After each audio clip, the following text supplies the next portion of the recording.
All right, everybody, how you doing? This is E-Man 1200. I just got my newest toy, my Lightspeed Tango headset, wireless headset, I should say. Came in this box here. I started unpacking and doing a few things, and I figured, let me get the camera out and record my initial thoughts of what I've seen so far. Haven't even gotten in the plane. I knew the package was being delivered today, but it just didn't get here in time for me to set it up, charge it, and then get a flight today, which is what I was hoping to do, but that's all right. I'll charge it, and I'll, like I said, just go through my initial thoughts based on what I see so far. So Tango showed up today. It's in this box. Basically, it comes with the user guide, which is the same thing you can download from their website. It's identical. Comes with this registration card. Tells you how to register your new headset, and then it comes with this quick start guide. With this guide, look at me, I'm a pilot. And when I'm not piloting, I'm shooting television commercials for Viagra. So yeah, this is a quick start guide. Just tells you how to load the batteries, charge them up, fitting it, and blah, blah, blah. Basic stuff. 3 documents comes with it. So, comes in this case. It's a pretty nice case. It's not a soft case. It's not a hard case. For you guitar players, it's kind of the in-between case where it's maybe soft with a frame, you know. It's pretty decent. Anyway, it's got these 2 clips here. Opened it up. It has this little pouch that had all the accessories.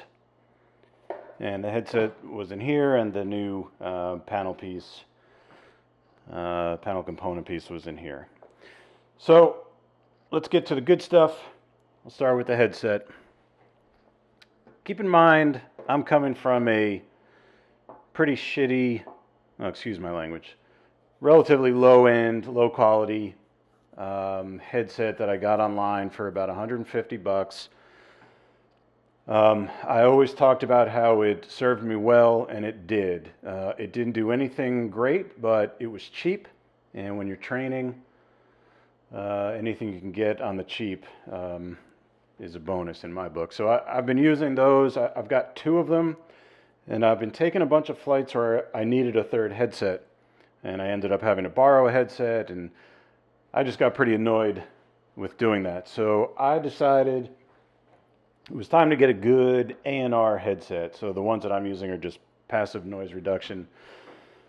These are ANR headsets, so it's going to be a review partially of the cordless headset, but also of just the ANR component, which is new to me. It's not new to a bunch of other people, so I'll try and keep that to a minimum.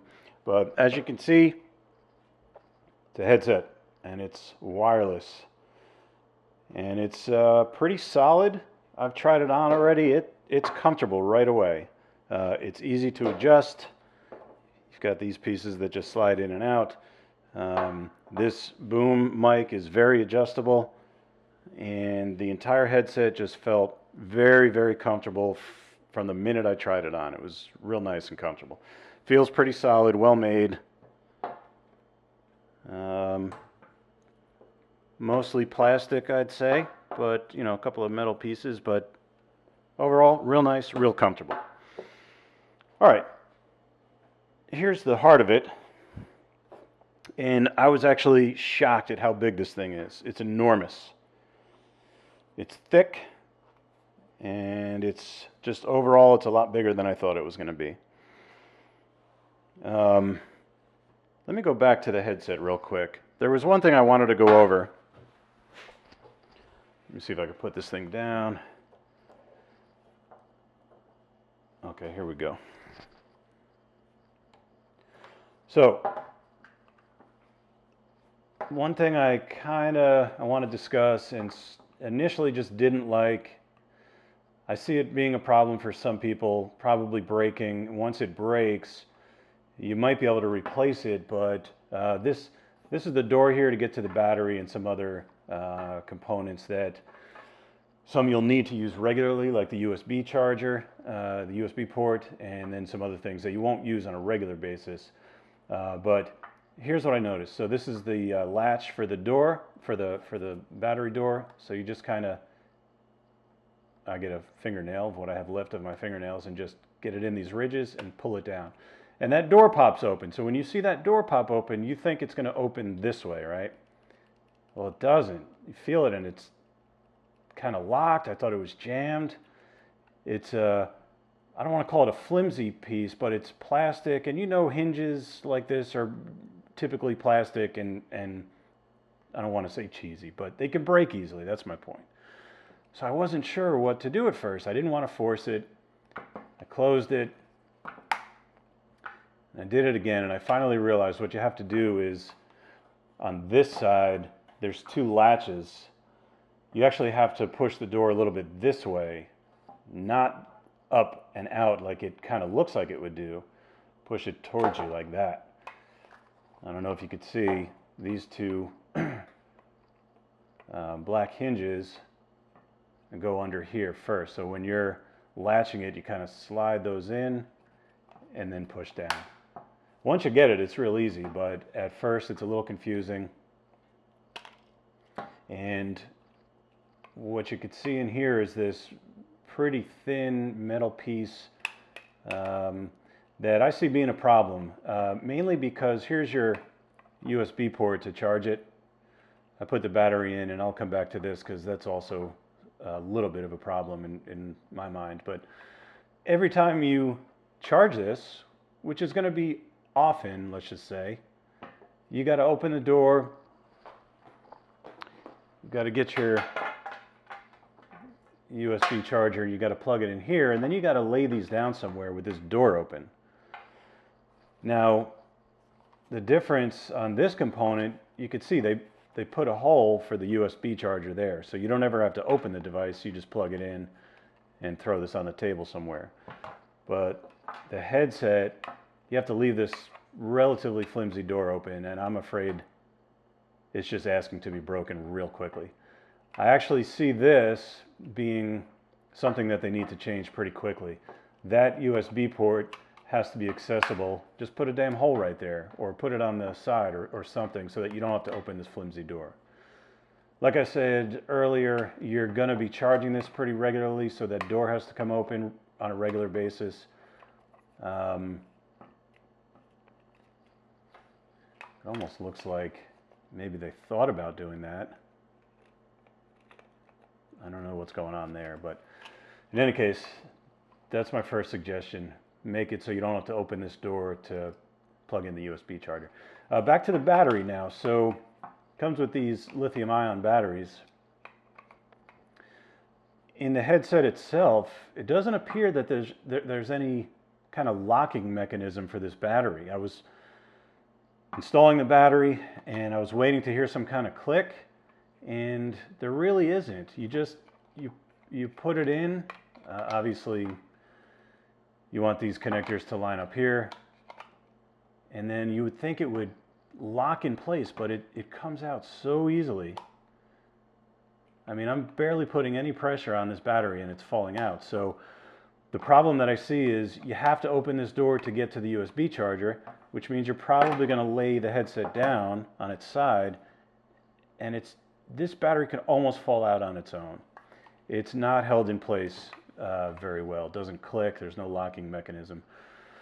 So if the door could stay closed while you're charging it, it would be less of an issue. But because you have to open this door, let's just say, I'm not going to do it, but let's just say you kind of tossed your headset on the counter or the table or whatever, this thing could come out pretty easily. So again, the door, don't forget these hinges here. They go in first and then push down.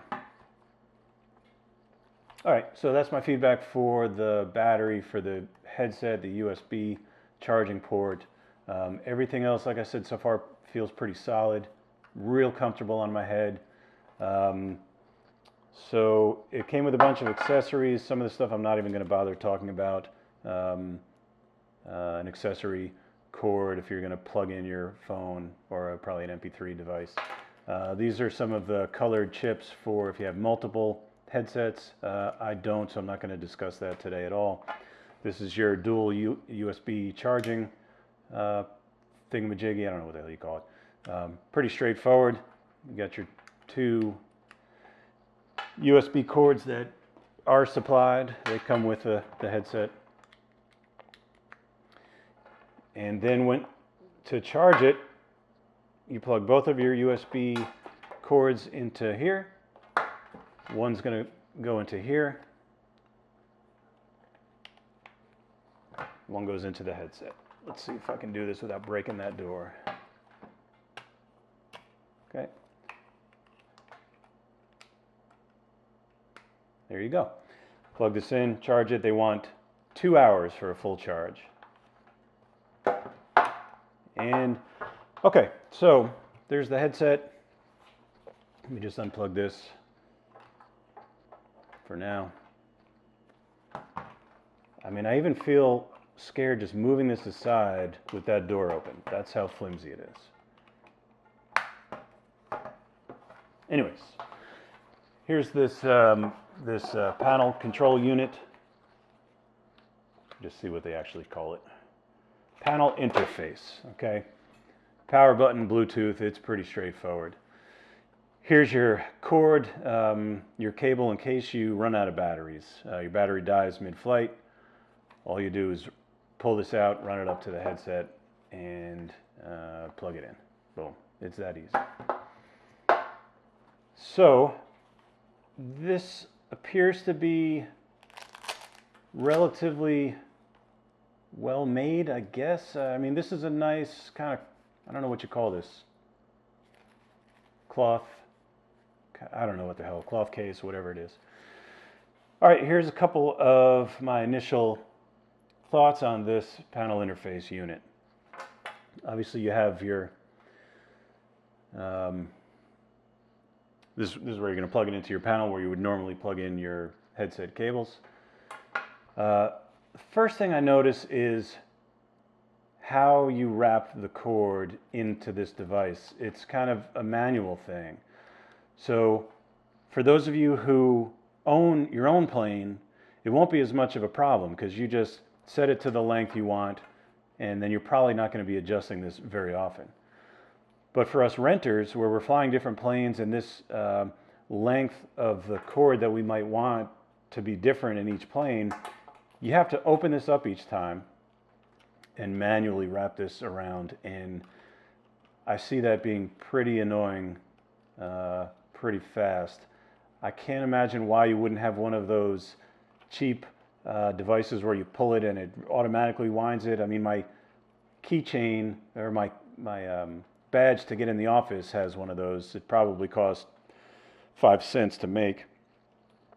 I'm sure you can incorporate that into this device, and I have a feeling, just based on how awkward this is for me to do, you're probably going to get a lot of complaints about it.